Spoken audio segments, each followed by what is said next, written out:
पंचमुखी हनुमत्कवचम्।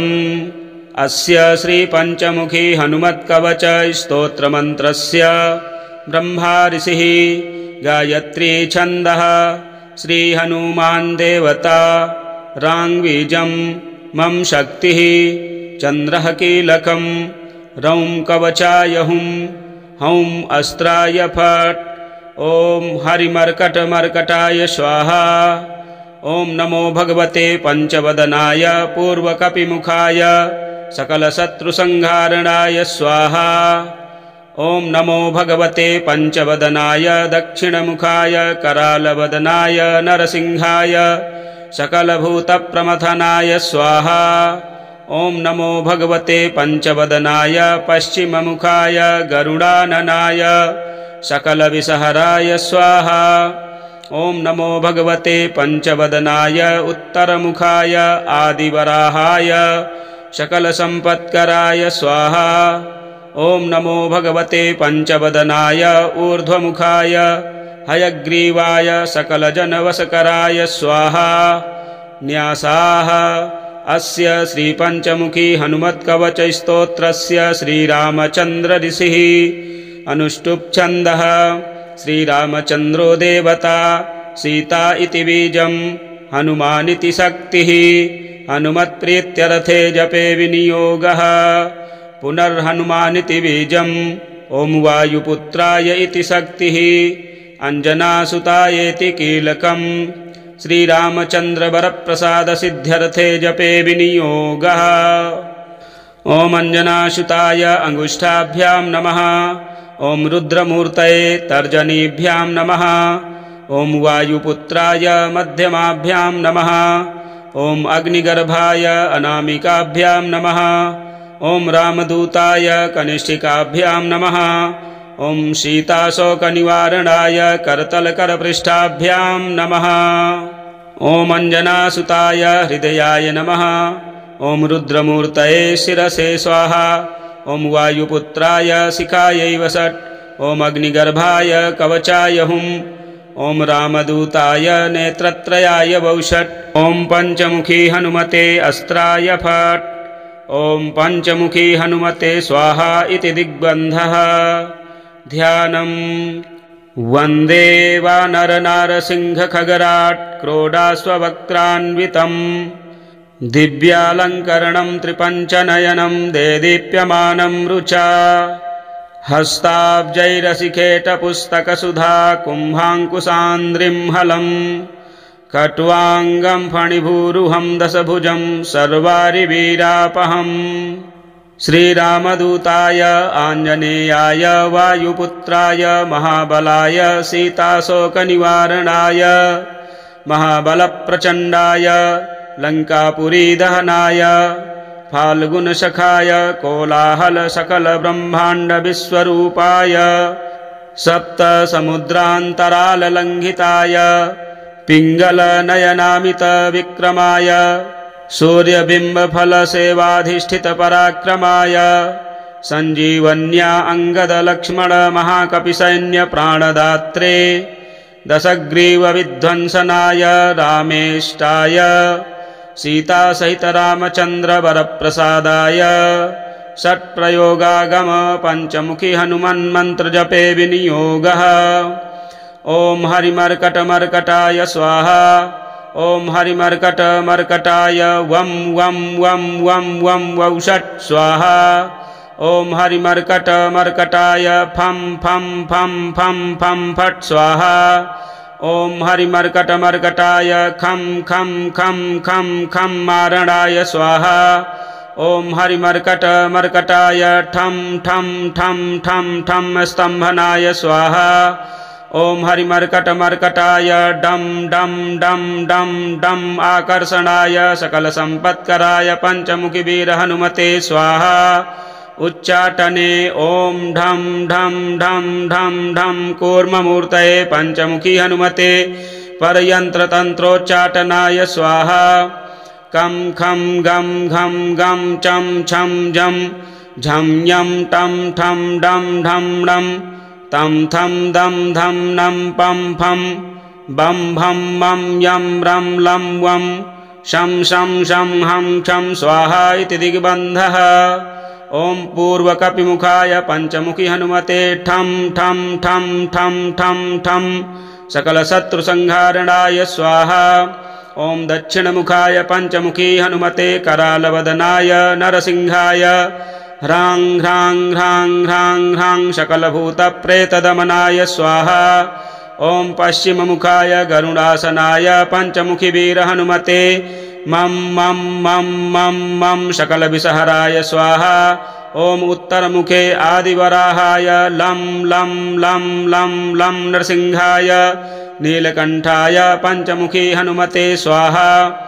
ॐ अञ्जनासुताय वायुपुत्राय महाबलाय रामेष्टफाल्गुनसखाय सीताशोकनिवारणाय लक्ष्मणप्राणरक्षकाय कपिसैन्यप्रकाशाय दशग्रीवाभिमानदहनाय श्रीरामचन्द्रवरप्रसादकाय महावीर्याय प्रथमब्रह्माण्डनायकाय पञ्चमुखी हनुमते भूतप्रेतपिशाच ब्रह्मराक्षस शाकनी डाकनी अन्तरिक्ष गृह परयन्त्र परतन्त्र सर्वग्रहोच्चाटनाय सकलशत्रुसंहारणाय पञ्चमुखी हनुमद्वरप्रसादाय सर्वरक्षकराय जं जं जं जं स्वाहा। पठित्वेदं तु कवचं महान्तं कवचं पठेत् एकवारं पठेन्नित्यं सर्वशत्रुनिवारणं द्विवारं तु पठेन्नित्यं पुत्रपौत्रप्रवर्धनं त्रिवारं पठते नित्यं सर्वसम्पत्करं परं चतुर्वारं पठेन्नित्यं सर्वमर्त्यवसङ्करं पञ्चवारं पठेन्नित्यं सर्वरोगनिवारणं षड्वारं तु पठेन्नित्यं सर्वदेववशीकरं सप्तवारं पठेन्नित्यं सर्वकामार्थसिद्धिदम् अष्टवारं पठेन्नित्यं सर्वसौभाग्यदायकं नववारं पठेन्नित्यं सर्वैश्वर्यप्रदायकं दशवारं पठेन्नित्यं त्रैलोक्यज्ञानदर्शनं एकादशं पठेन्नित्यं सर्वसिद्धिं लभेन्नरः कवचं स्मृतिमात्रेण महालक्ष्मीफलप्रदं तस्माच्च प्रयताभाव्यं कार्यं हनुमतः श्रियम्।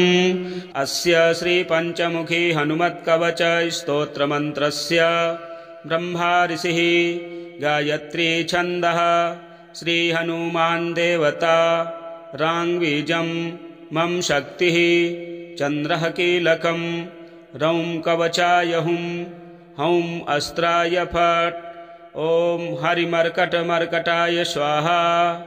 ॐ नमो भगवते पञ्चवदनाय पूर्वकपिमुखाय सकलशत्रुसंहारणाय स्वाहा।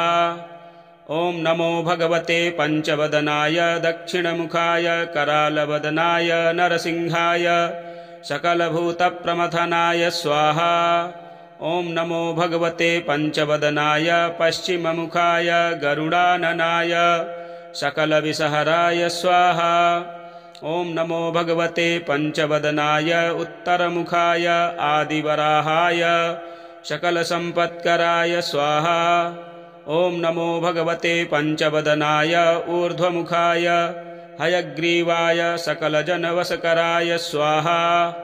न्यासाः अस्य श्रीपञ्चमुखी हनुमत्कवचस्तोत्रस्य श्रीरामचन्द्र ऋषिः अनुष्टुप् छन्दः श्रीरामचन्द्रो देवता सीता इति बीजं हनुमानिति शक्तिः हनुमत्प्रीत्यर्थे जपे विनियोगः पुनर्हनुमानिति बीजं ॐ वायुपुत्राय इति शक्तिः अञ्जनासुतायेति कीलकं श्रीरामचन्द्रवरप्रसादसिद्ध्यर्थे जपे विनियोगः।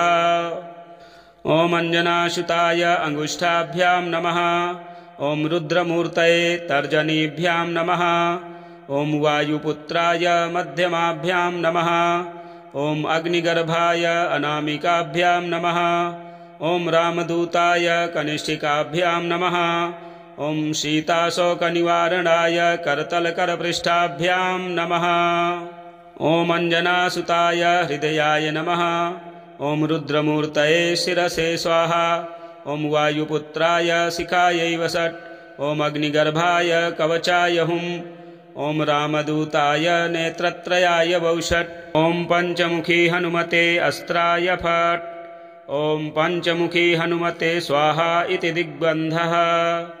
ध्यानम् वन्दे वानरनारसिंहखगराट् क्रोडास्ववक्त्रान्वितम् दिव्यालङ्करणं त्रिपञ्चनयनं देदीप्यमानं रुचा हस्ताब्जैरसिकेटपुस्तकसुधा कुम्भाङ्कुशान्द्रिं हलम् कट्वाङ्गं फणिभूरुहं दशभुजं सर्वारिवीरापहम् श्रीरामदूताय आञ्जनेयाय वायुपुत्राय महाबलाय सीताशोकनिवारणाय महाबलप्रचण्डाय लङ्कापुरीदहनाय फाल्गुनसखाय कोलाहलसकलब्रह्माण्डविश्वरूपाय सप्तसमुद्रान्तराललङ्घिताय पिङ्गलनयनामितविक्रमाय सूर्यबिम्बफलसेवाधिष्ठितपराक्रमाय सञ्जीवन्या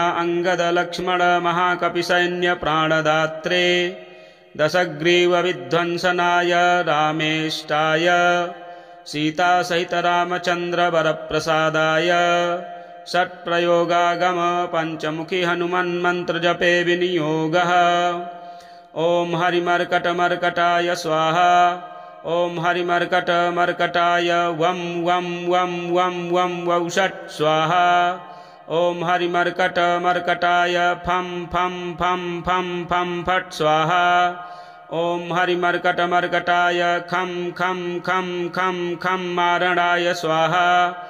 ॐ हरिमर्कटमर्कटाय ठं ठं ठं ठं ठं स्तम्भनाय स्वाहा। ॐ हरिमर्कटमर्कटाय डं डं डं डं डं आकर्षणाय सकलसम्पत्कराय पञ्चमुखीवीरहनुमते स्वाहा। उच्चाटने ॐ ढं ढं ढं ढं ढं कूर्ममूर्तये पञ्चमुखी हनुमते परयन्त्रतन्त्रोच्चाटनाय स्वाहा। कं खं गं घं गं चं छं जं झं यं टं ठं डं ढं णं तं थं दं धं नं पं फं बं भं मं यं रं लं वं शं शं शं हं क्षं स्वाहा इति दिग्बन्धः। ॐ पूर्वकपिमुखाय पञ्चमुखी हनुमते ठं ठं ठं ठं ठं ठं सकलशत्रुसंहारणाय स्वाहा। ॐ दक्षिणमुखाय पञ्चमुखी हनुमते करालवदनाय नरसिंहाय ह्रां ह्रां ह्रां ह्रां ह्रां सकलभूतप्रेतदमनाय स्वाहा।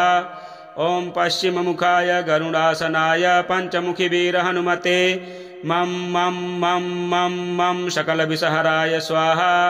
ॐ उत्तरमुखे आदिवराहाय लं लं लं लं लं नरसिंहाय नीलकण्ठाय पञ्चमुखी हनुमते स्वाहा।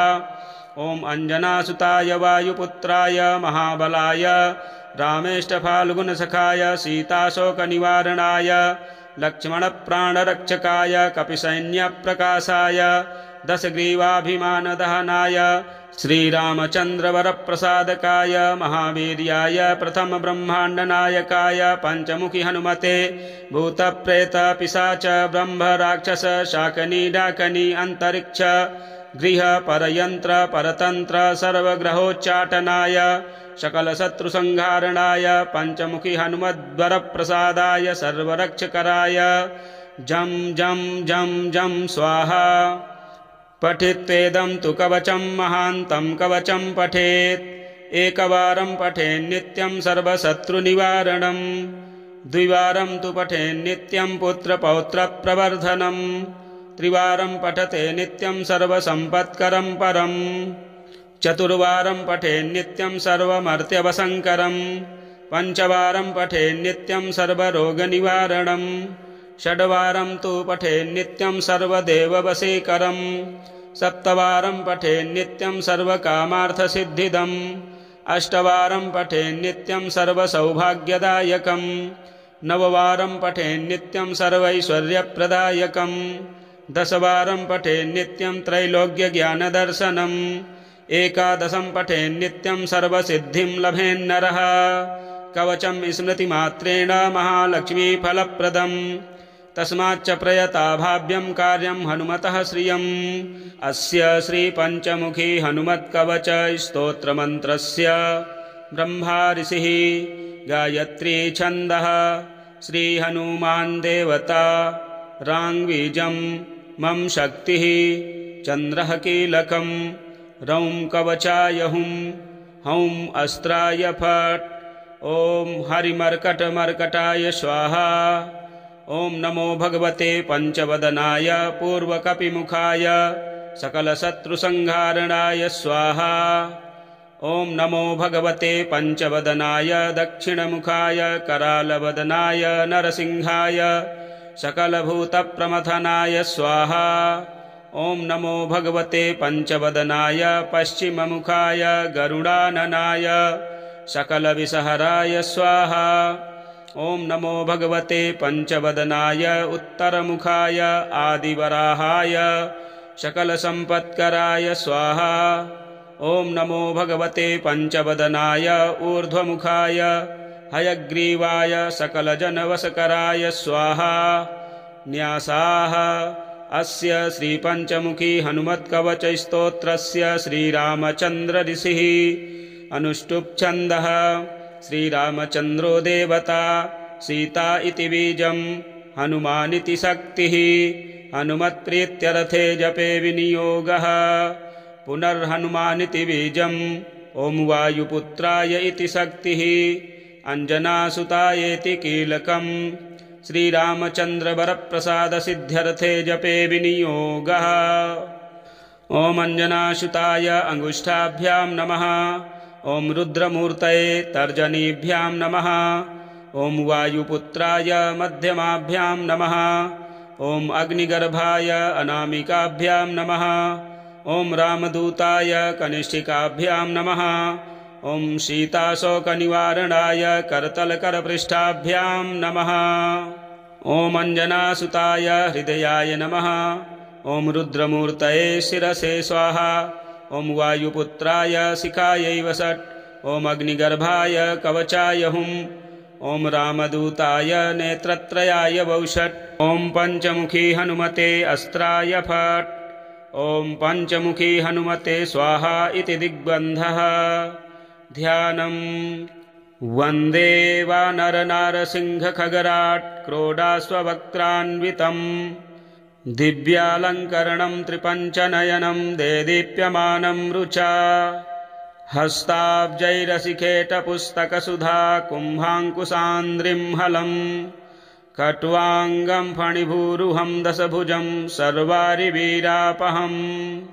श्रीरामदूताय आञ्जनेयाय वायुपुत्राय महाबलाय सीताशोकनिवारणाय महाबलप्रचण्डाय लङ्कापुरीदहनाय फाल्गुनसखाय कोलाहल सकलब्रह्माण्डविश्वरूपाय सप्तसमुद्रान्तराललङ्घिताय पिङ्गलनयनामितविक्रमाय सूर्यबिम्बफलसेवाधिष्ठितपराक्रमाय सञ्जीवन्या अङ्गदलक्ष्मणमहाकपिसैन्यप्राणदात्रे दशग्रीवविध्वंसनाय रामेष्टाय सीतासहितरामचन्द्रवरप्रसादाय षट्प्रयोगागम पञ्चमुखी हनुमन्मन्त्रजपे विनियोगः ॐ हरिमर्कटमर्कटाय स्वाहा ॐ हरिमर्कटमर्कटाय वं वं वं वं वं वौषट् स्वाहा ॐ हरिमर्कटमर्कटाय फं फं फं फं फं फट् स्वाहा ॐ हरिमर्कटमर्कटाय खं खं खं खं खं मारणाय स्वाहा ॐ हरिमर्कटमर्कटाय ठं ठं ठं ठं ठं स्तम्भनाय स्वाहा ॐ हरिमर्कटमर्कटाय डं डं डं डं डं आकर्षणाय सकलसम्पत्कराय पञ्चमुखीवीरहनुमते स्वाहा उच्चाटने ॐ ढं ढं ढं ढं ढं कूर्ममूर्तये पञ्चमुखी हनुमते परयन्त्रतन्त्रोच्चाटनाय स्वाहा कं खं गं घं गं चं छं झं झं यं टं ठं डं ढं डं तं थं दं धं नं पं फं बं भं मं यं रं लं वं शं शं शं हं क्षं स्वाहा इति दिग्बन्धः ॐ पूर्वकपिमुखाय पंचमुखी हनुमते ठं ठं ठं ठं ठं ठं सकलशत्रुसंहारणाय स्वाहा। ॐ दक्षिणमुखाय पंचमुखी हनुमते करालवदनाय नरसिंहाय ह्रां ह्रां ह्रां ह्रां ह्रां सकलभूतप्रेतदमनाय स्वाहा। ॐ पश्चिममुखाय गरुडासनाय पंचमुखी वीर हनुमते मं मं मं मं मं सकलविषहराय स्वाहा। ॐ उत्तरमुखे आदिवराहाय लं लं लं लं लं नरसिंहाय नीलकंठाय पंचमुखी हनुमते स्वाहा। ॐ अंजनासुताय वायुपुत्राय महाबलाय रामेष्टफाल्गुनसखाय सीताशोकनिवारणाय लक्ष्मणप्राणरक्षकाय कपिसैन्यप्रकाशाय दशग्रीवाभिमानदहनाय श्रीरामचन्द्रवरप्रसादकाय महावीर्याय प्रथमब्रह्माण्डनायकाय पंचमुखी हनुमते भूतप्रेतपिशाच ब्रह्मराक्षस शाकनी डाकनी अंतरिक्ष गृह परयंत्र परतंत्र सर्वग्रहोच्चाटनाय सकलशत्रुसंहारणाय पंचमुखी हनुमद्वरप्रसादाय सर्वरक्षकराय जं जं जं जं स्वाहा। पठित्वेदं तु कवचं महान्तं कवचं पठेत् एकवारं पठेन्नित्यं सर्वशत्रुनिवारणं द्विवारं तु पठेन्नित्यं पुत्रपौत्रप्रवर्धनं त्रिवारं पठते नित्यं सर्वसम्पत्करं परं चतुर्वारं पठेन्नित्यं सर्वमर्त्यवसंकरं पंचवारं पठेन्नित्यं सर्वरोगनिवारणं षड्वारं तु पठेन्नित्यं सर्वदेववशीकरं सप्तवारं पठेन्नित्यं सर्वकामार्थसिद्धिदम् अष्टवारं पठेन्नित्यं सर्वसौभाग्यदायकं नववारं पठेन्नित्यं सर्वैश्वर्यप्रदायकं दशवारं पठेन्नित्यं त्रैलोक्यज्ञानदर्शनम् एकादशं पठेन्नित्यं सर्वसिद्धिं लभेन्नरः कवचं स्मृतिमात्रेण महालक्ष्मीफलप्रदम् तस्माच्च प्रयताभाव्यं कार्यं हनुमतः श्रियम् अस्य श्रीपञ्चमुखी हनुमत्कवच स्तोत्रमन्त्रस्य ब्रह्मा ऋषिः गायत्री छन्दः श्रीहनुमान् देवता राङ्बीजं मम शक्तिः चन्द्रः कीलकम् रौं कवचाय हुं हौं अस्त्राय फट् ॐ हरिमर्कटमर्कटाय स्वाहा। ॐ नमो भगवते पंचवदनाय पूर्वकपिमुखाय सकलशत्रुसंहारणाय स्वाहा। ॐ नमो भगवते पंचवदनाय दक्षिणमुखाय करालवदनाय नरसिंहाय सकलभूतप्रमथनाय स्वाहा। ॐ नमो भगवते पंचवदनाय पश्चिममुखाय गरुडाननाय सकलविषहराय स्वाहा। ॐ नमो भगवते पंचवदनाय उत्तरमुखाय आदिवराहाय सकलसम्पत्कराय स्वाहा। ॐ नमो भगवते पंचवदनाय ऊर्ध्वमुखाय हयग्रीवाय सकलजनवशकराय स्वाहा।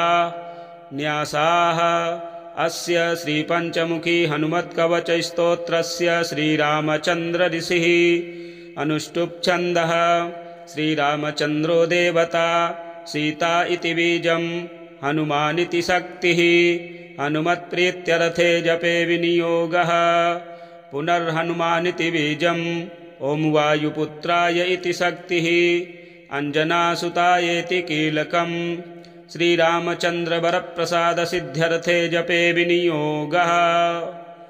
ॐ अंजनासुताय अंगुष्ठाभ्यां नमः। ॐ रुद्रमूर्तये तर्जनीभ्यां नमः। ॐ वायुपुत्राय मध्यमाभ्यां नमः। ॐ अग्निगर्भाय अनामिकाभ्यां नमः। ॐ रामदूताय कनिष्ठिकाभ्यां नमः। ॐ सीताशोकनिवारणाय करतलकरपृष्ठाभ्यां नमः। ॐ अंजनासुताय हृदयाय नमः। ॐ रुद्रमूर्तये शिरसे स्वाहा। ॐ वायुपुत्राय शिखायै वषट्। ॐ अग्निगर्भाय कवचाय हुं। ॐ रामदूताय नेत्रत्रयाय वौषट्। ॐ पंचमुखी हनुमते अस्त्राय फट्। ॐ पंचमुखी हनुमते स्वाहा इति दिग्बन्धः।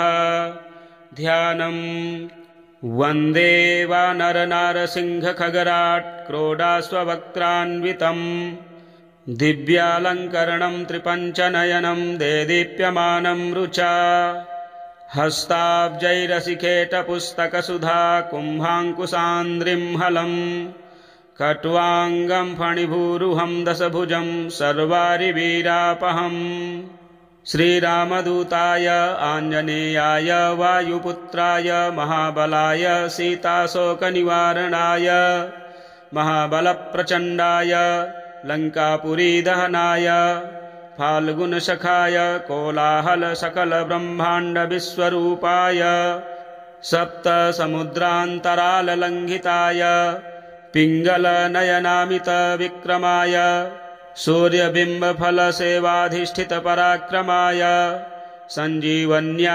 अङ्गदलक्ष्मणमहाकपिसैन्यप्राणदात्रे दशग्रीवविध्वंसनाय रामेष्टाय सीतासहितरामचन्द्रवरप्रसादाय षट्प्रयोगागम पञ्चमुखी हनुमन्मन्त्रजपे विनियोगः।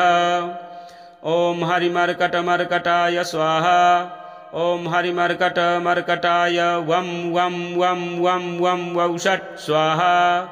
ॐ हरिमर्कटमर्कटाय फं फं फं फं फं फट् स्वाहा।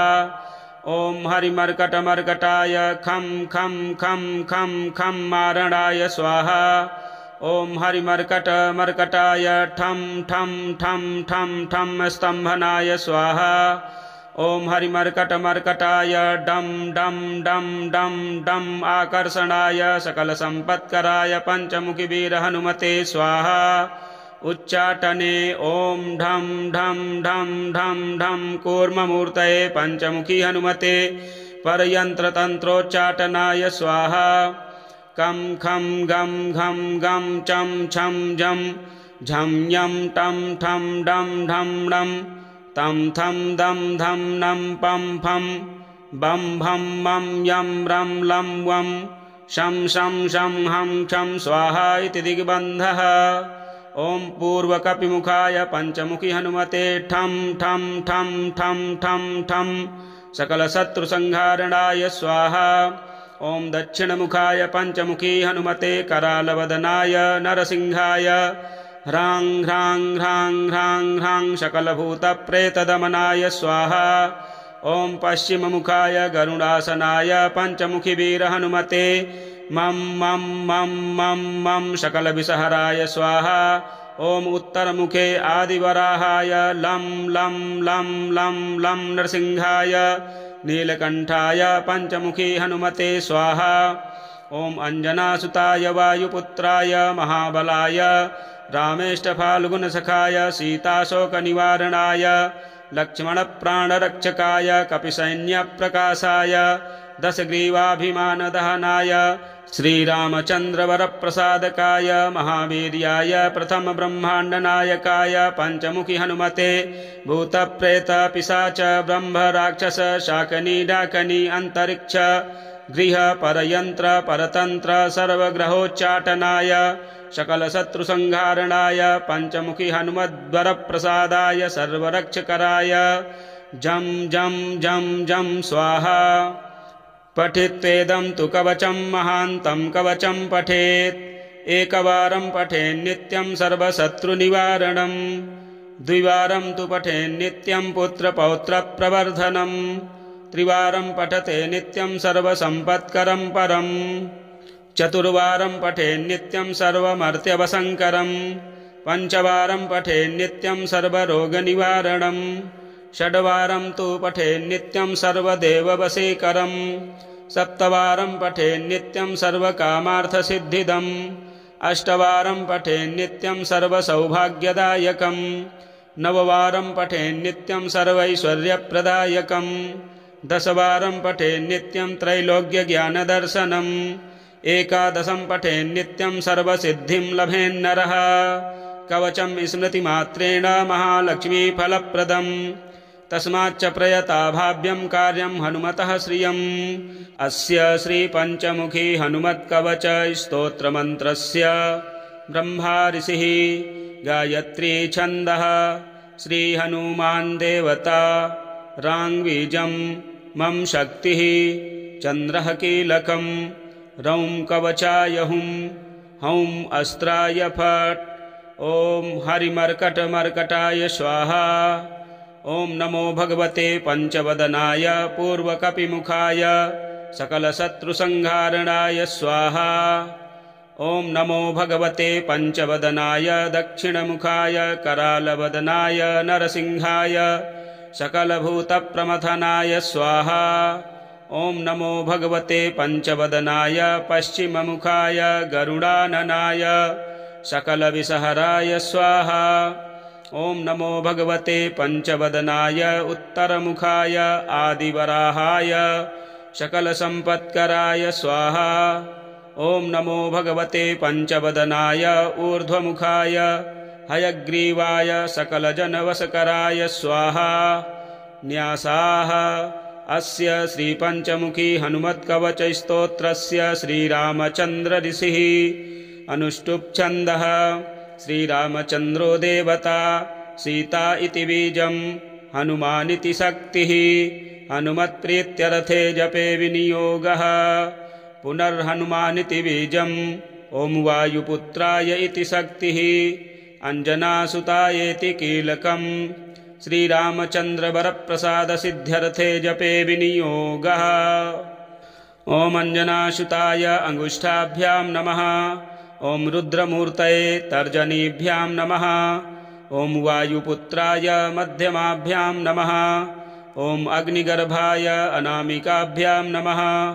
ॐ रामदूताय कनिष्ठिकाभ्यां नमः ॐ सीताशोकनिवारणाय करतलकरपृष्ठाभ्यां नमः ॐ अंजनासुताय हृदयाय नमः ॐ रुद्रमूर्तये शिरसे स्वाहा ॐ वायुपुत्राय शिखायै वषट् ॐ अग्निगर्भाय कवचाय हुं ॐ रामदूताय नेत्रत्रयाय वौषट् ॐ पञ्चमुखी हनुमते अस्त्राय फट् ॐ पञ्चमुखी हनुमते स्वाहा इति दिग्बन्धः ध्यानम् वन्दे वानरनारसिंहखगराट् क्रोडाश्ववक्त्रान्वितं दिव्यालङ्करणं त्रिपञ्चनयनं देदीप्यमानं रुचा हस्ताब्जैरसिखेटपुस्तकसुधा कुम्भाङ्कुशान्द्रिं हलम् कट्वाङ्गं फणिभूरुहं दशभुजं सर्वारिवीरापहम्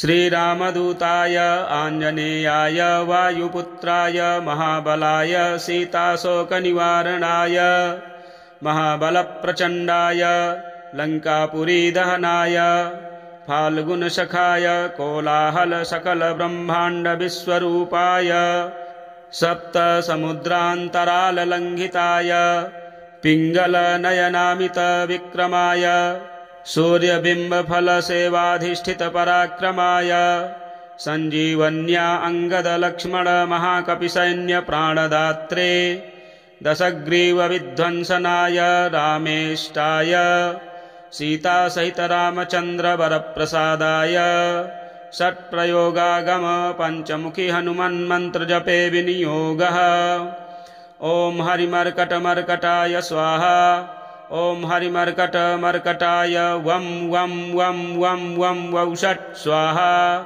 ॐ हरिमर्कटमर्कटाय फं फं फं फं फं फट् स्वाहा ॐ हरिमर्कटमर्कटाय खं खं खं खं खं मारणाय स्वाहा ॐ हरिमर्कटमर्कटाय ठं ठं ठं ठं ठं स्तम्भनाय स्वाहा ॐ हरिमर्कटमर्कटाय डं डं डं डं डं आकर्षणाय सकलसम्पत्कराय पञ्चमुखीवीरहनुमते स्वाहा उच्चाटने ॐ ढं ढं ढं ढं ढं कूर्ममूर्तये पञ्चमुखी हनुमते परयन्त्रतन्त्रोच्चाटनाय स्वाहा कं खं गं घं गं चं छं जं झं यं टं ठं डं ढं डं तं थं दं धं नं पं फं बं भं मं यं रं लं वं शं शं शं हं क्षं स्वाहा इति दिग्बन्धः ॐ पूर्वकपिमुखाय पञ्चमुखी हनुमते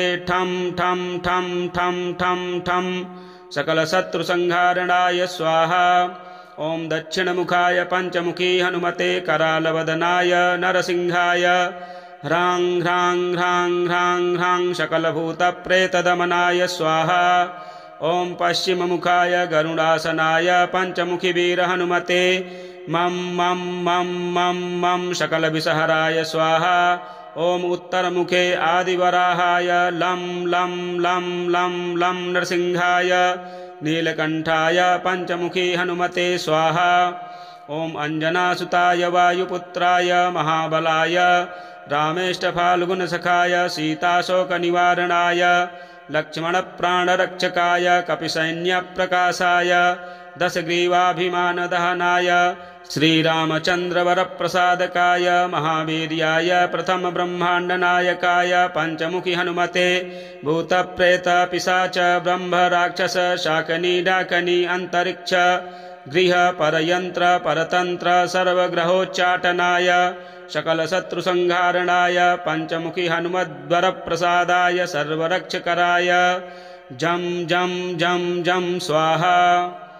पठित्वेदं तु कवचं महान्तं कवचं पठेत् एकवारं पठेन्नित्यं सर्वशत्रुनिवारणं द्विवारं तु पठेन्नित्यं पुत्रपौत्रप्रवर्धनं त्रिवारं पठते नित्यं सर्वसम्पत्करं परं चतुर्वारं पठेन्नित्यं सर्वमर्त्यवसङ्करं पञ्चवारं पठेन्नित्यं सर्वरोगनिवारणं षड्वारं तु पठेन्नित्यं सर्वदेववशीकरं सप्तवारं पठेन्नित्यं सर्वकामार्थसिद्धिदम् अष्टवारं पठेन्नित्यं सर्वसौभाग्यदायकं नववारं पठेन्नित्यं सर्वैश्वर्यप्रदायकं दशवारं पठेन्नित्यं त्रैलोक्यज्ञानदर्शनम् एकादशं पठेन्नित्यं सर्वसिद्धिं लभेन्नरः कवचं स्मृतिमात्रेण महालक्ष्मीफलप्रदम् तस्माच्च प्रयता भाव्यं कार्यं हनुमतः श्रियम्।